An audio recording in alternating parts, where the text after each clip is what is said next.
So I thought I'd make a quick video.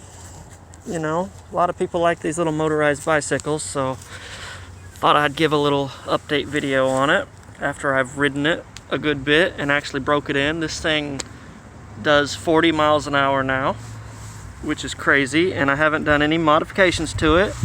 I think the muffler they sent me is just not very restrictive for sure. It doesn't sound like it's very restrictive. This thing backfires like crazy.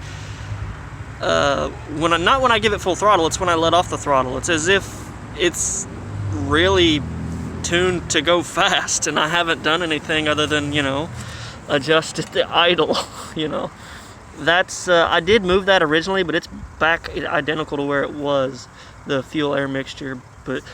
And like I said, I'm riding it with, once I put this back on it, it's doing way better, the air filter.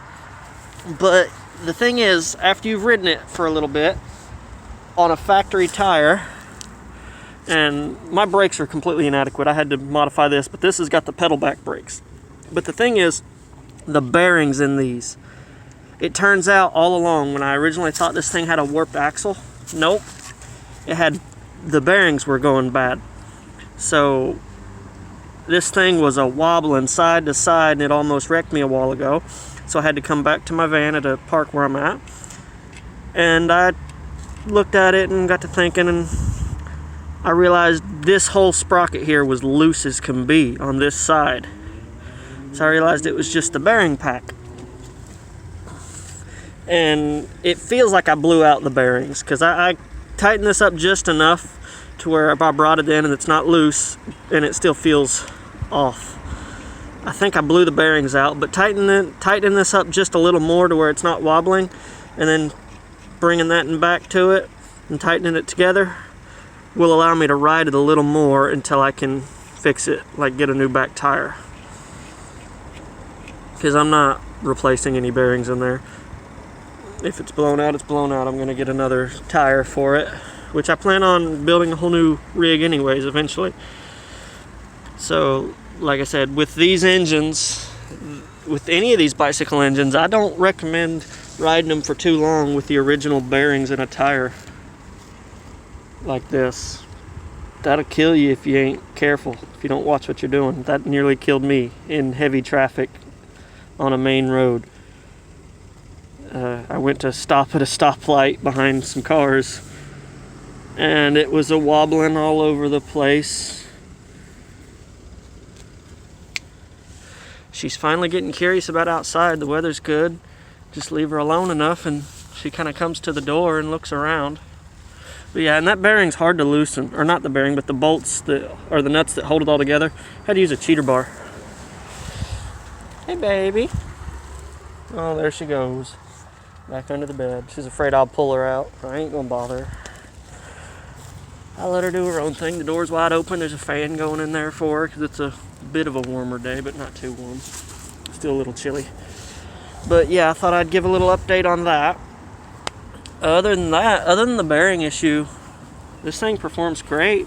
No other issues. I mean, I'm even surprised that I had to loosen the tensioner to get everything off. But when I put the tensioner back up, I think it was about right there, I assumed it was just gonna, after a little bit of riding, it was just gonna drop down on its own. Nope, it stays put. I think this tensioner just is better than the one I had before. Also, this one you don't have to stick something in on this side to tighten this side, which is great. The one I had before on a 2-stroke version, you had to have something on both sides to tighten it. Might be why it moved. I don't know.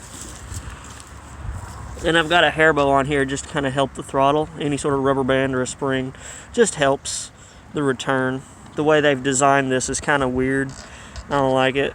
So if you can add a rubber band or anything there, it'll help.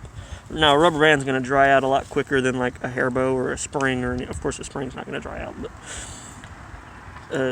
dry rot. But yeah, anything you can add there will help. It doesn't need it, but it helps with the return, so you can actually stop and not have any throttle going to it. It's typically a 1-pull start. It's great. I had to tighten the muffler. Now, if yours comes with this style of bolts, throw them out and put some studs in there, or get some normal like hex head bolts I plan on replacing those. They keep loosening up on me. I still gotta, you know, sand off the muffler and repaint it. I haven't added a headlight or nothing to it yet. I don't want to tinker with the power system in this. Plenty of nicks and scratches on the frame now. I don't really take care of my stuff too well, do I?